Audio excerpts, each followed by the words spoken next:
Swami ji, fitness test यहाँ हमने कर लिया और आपके बारे में तो खैर हमारी कहने का कुछ है ही नहीं। आपके लिए तो पहले ही कहा गया कि कोई अवतार आएगा, वही आपके साथ कॉम्पिटिट करेगा। लेकिन स्वामी जी सिर्फ इतना काफ़ी नहीं है, लोगों को ये जानना बड़ा ज़रूरी है स्वामी जी कि लक्षण क्या है।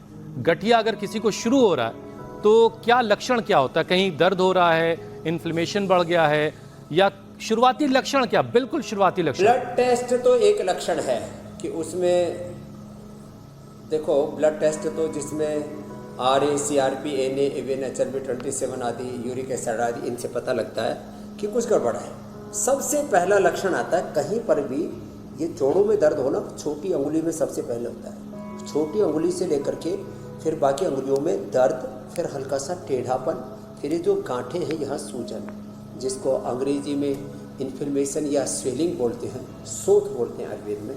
फिर अंगुलियों के बाद ये थोड़ा पोंचा पुंचा करने लगे, ऐसी पैरों की अंगुलियों में, घुटनों में। तो ये जो दर्द शुरू होता है, सूजन शुरू होती है, थोड़ी अकड़न से आती है, गर्दन अकड़ सी जाती है। हम जनरली क्या कहते हैं, थोड़ा नेक पेन हो रहा है, थोड़ा शोल्डर जाम हो गया है, ये वात है, ये गठिया है, उसका प्रारंभ है। अब गठिया की कई स्थितियाँ, अब 80 प्रकार से अधिक तो वात आयुर्वेद में कह दिया गया, महर्षि चरक, सुश्रुत, धन्वंतरि, वाग्भट, अश्विनी कुमारों ने, अग्निवेश ने।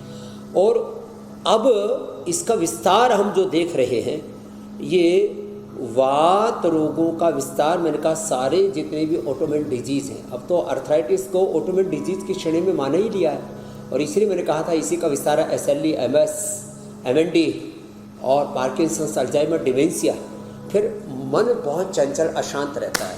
ये जो ओवर थिंकिंग, नेगेटिव थिंकिंग और माइंड स्थिर नहीं रहता, मन में बेचैनी, ये सब, और एकदम आवेश आ जाता है। उसमें पित्त तो कारण होता है, ये वात भी, क्योंकि जब मन आदमी का अशांत होता है ना, तब फिर वो कई प्रकार की अनवांटेड एक्टिविटीज़ में इन्वॉल्व हो जाता है। तो ये जब जोड़ों में दर्द हो, सूजन हो, मन बहुत बेचैन हो, अशांत हो, नींद ना आ रही हो, और शरीर में जनरल वीकनेस, फटीग आने लगती है, तो ये कंधे के दर्द, गर्दन के दर्द, कमर के दर्द, पूरे शरीर में अकड़न, इसको हल्के में ना लें, ये अर्थराइटिस हो सकता है। जिसको आप सामान्य दर्द कह रहे हो, बॉडी एक कह रहे हो, बॉडी पेन कह रहे हो, ये अर्थराइटिस की शुरुआत और स्वामी जी, जैसा कि आपने बताया कि सबसे बेहतर तो ये है कि एक बार बॉडी चेकअप तो कम से कम साल भर में सब करवा ही लें, ताकि शरीर में क्या क्या गड़बड़ झाला हो रहा है सब क्लियर हो जाए। स्वामी जी, आप अक्सर कहते हैं कि जो ज़्यादातर बीमारियां हमें होती हैं वो लेस फिजिकल एक्टिविटी की वजह से होती हैं, और ये भी पता चला है कि अर्थराइटिस के बढ़ते मरीजों का कारण भी लेस फिजिकल एक्टिविटी है। और आजकल का डैम्प मौसम उसमें और रीज़न दे देता है लोगों को कि वो फिजिकल एक्टिविटी ना करें, और फिर पसीने छूटने लगते हैं तो चिड़चिड़ाहट लोगों में बढ़ जाती है, उस कारण से भी फिजिकल एक्टिविटी करने का मन नहीं करता। तो इन सारी समस्याओं का निदान लोगों को दिलाइए, और कैसे वो मोटिवेट करें इस मौसम में भी फिजिकली एक्टिव होने के लिए। का निदान और समाधान है, रोज एक बार सूर्य नमस्कार जरूर करें, और 5 मिनट सूर्य नमस्कार, 5 मिनट में कम से कम 10 बार, और हम तो वेग पूर्वक करते, हमारा तो 20 से 25 बार हो जाता है ऐसे।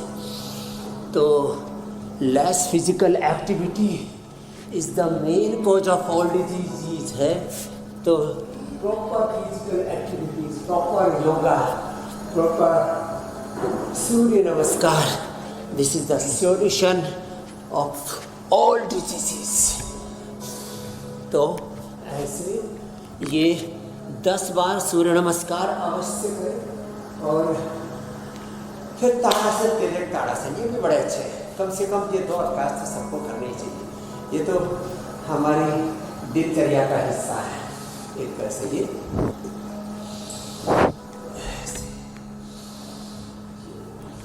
ताड़ासन, तिर्यक ताड़ासन बड़े अच्छे हैं ऐसे।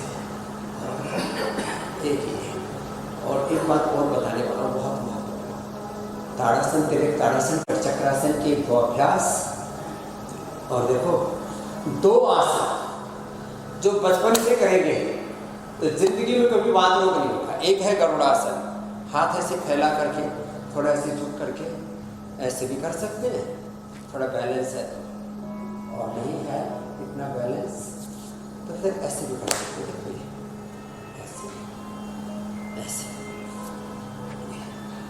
ये गरुड़ासन। एक तो स्ट्रक्चरल बैलेंस है बहुत अच्छा, ये गरुड़ासन पुरुषों को हाइड्रोसिस कभी नहीं होगा, खास बात है वात रोग नहीं होगा। दंडासन इसको बोलते हैं। ऐसे बैठ गए, बायां पैर मोड़ा, दाहिना उसके ऊपर रखा, घुटने पर घुटना गया, बाएं पैर की एड़ी पर ऐसे बैठ गए, देखो ऐसे, और दाहिना पैर की जो एड़ी है वो बाएं पैर की जंघा से ऐसे लगी हुई।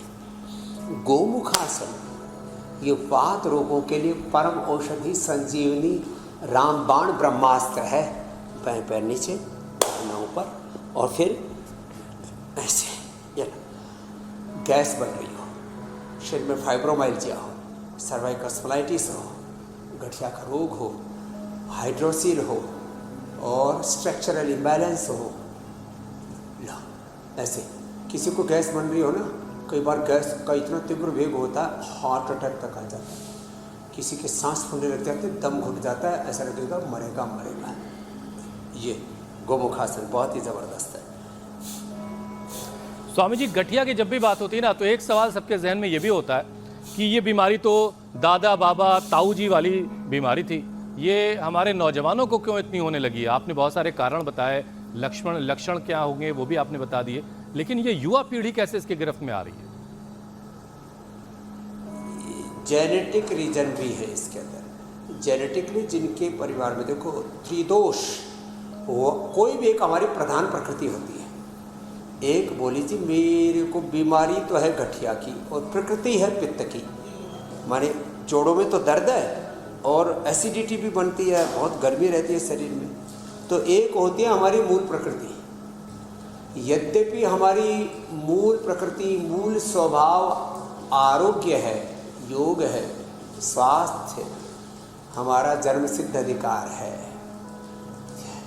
लेकिन किसी किसी के परिवार में वात, किसी के में पित्त, किसी के में कफ, किसी के में 2, किसी के में 3 दोष भी जेनेटिकली प्रबल होते हैं। तो जेनेटिक रीजन भी एक बड़ा है।